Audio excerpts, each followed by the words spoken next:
Assalamualaikum warahmatullahi wabarakatuh. Perkenalkan, nama saya Andi Agus Nasution dari Fakultas Ekonomi dan Bisnis semester 2 kelas A. Di sini saya akan membawakan materi dari buku pengantar manajemen di bab 2, yaitu konsep manajemen. Lanjut, siapa yang membutuhkan manajemen? Yang membutuhkan manajemen di sini ada perusahaan dan organisasi.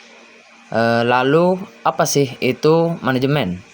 Banyak para ahli yang mendefinisikan manajemen, namun saya ambil satu, yaitu merupakan sebuah proses planning, organizing, analyzing, dan controlling. Adapun skema dari pengertian manajemen.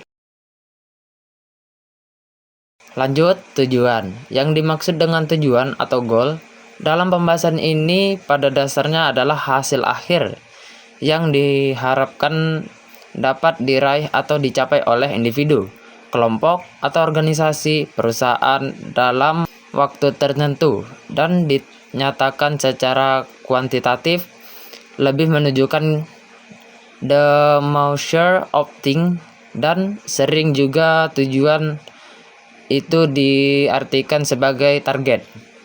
Setiap organisasi atau perusahaan memiliki tujuan akhir yang ingin dicapai.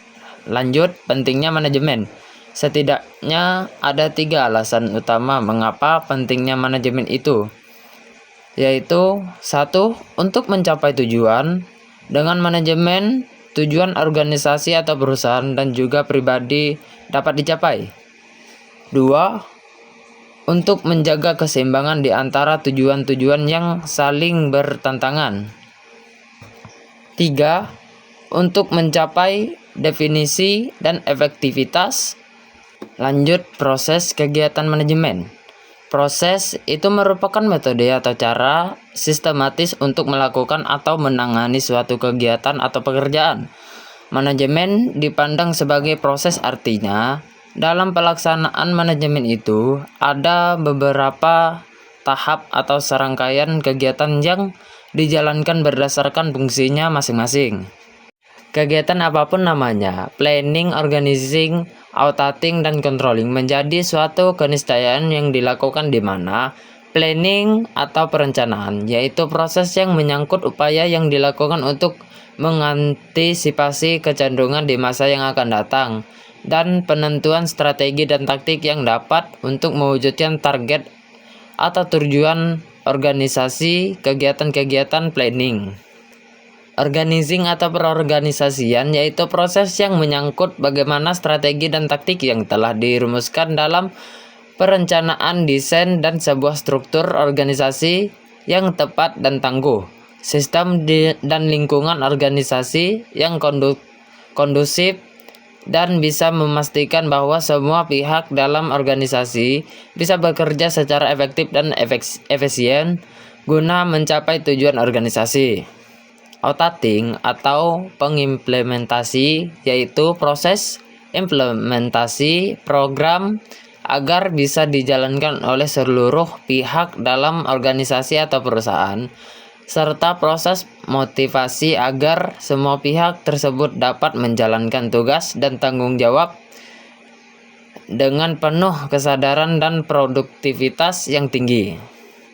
Controlling atau pengendalian, yaitu proses yang dilakukan untuk memastikan seluruh rangkaian kegiatan yang telah direncanakan, diorganisasikan, dan diimplementasikan dapat bekerja sesuai dengan target yang diharapkan.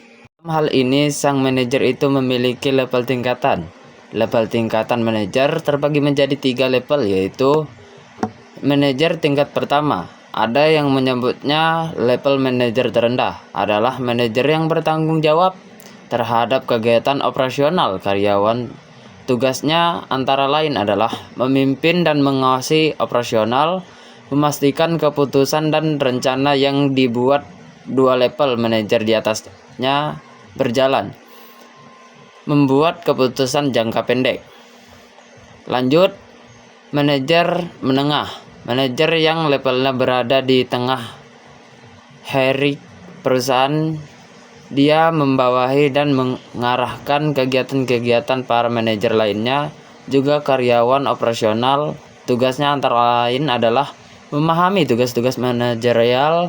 Tentu, jika sebagai manajer pemasaran, maka harus memahami tugas pemasaran. Juga sebagai manajer produksi, maka harus memahami tugas produksi, dan seterusnya.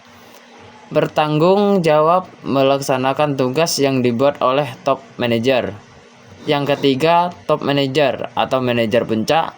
Manajer yang bertanggung jawab atas keseluruhan manajer operasi. Tugasnya antara lain membuat keputusan jangka panjang, bertanggung jawab membuat keputusan strategik, meninjau rencana dan memastikan sesuai dengan keadaan. Lanjut, keahlian dan peran manajer. Untuk mewujudkan tujuan organisasi atau perusahaan yang dipimpinnya, sang manajer memerlukan beberapa keahlian atau skill yang perlu dimiliki, yaitu kemampuan teknis. Manajer harus memiliki kemampuan yang bersifat teknis, idealnya agar tidak mudah dibohongi oleh bawahannya atau karyawannya. Yang kedua, kemampuan yang berhubungan dengan manusia. Manajer harus memiliki kemampuan untuk bekerja sama, memahami dan memotivasi orang lain, baik secara individu maupun kelompok. Yang ketiga, kemampuan konseptual. Manajer harus memiliki kemampuan secara konseptual agar mudah untuk menganalisis dan mendiagnosis permasalahan-permasalahan yang kompleks. Keempat, kemampuan berkomunikasi. Seorang manajer harus memiliki kemampuan berkomunikasi, baik dalam hal pertemuan, memberi perintah atau arahan ke bawahannya, serta memberi informasi kepada masyarakat, konsumen, maupun berperan sebagai penghubung dan negosiator. Sekian, itu saja yang dapat saya simpulkan. Kurang lebihnya mohon maaf. Saya akhiri. Assalamualaikum warahmatullahi wabarakatuh.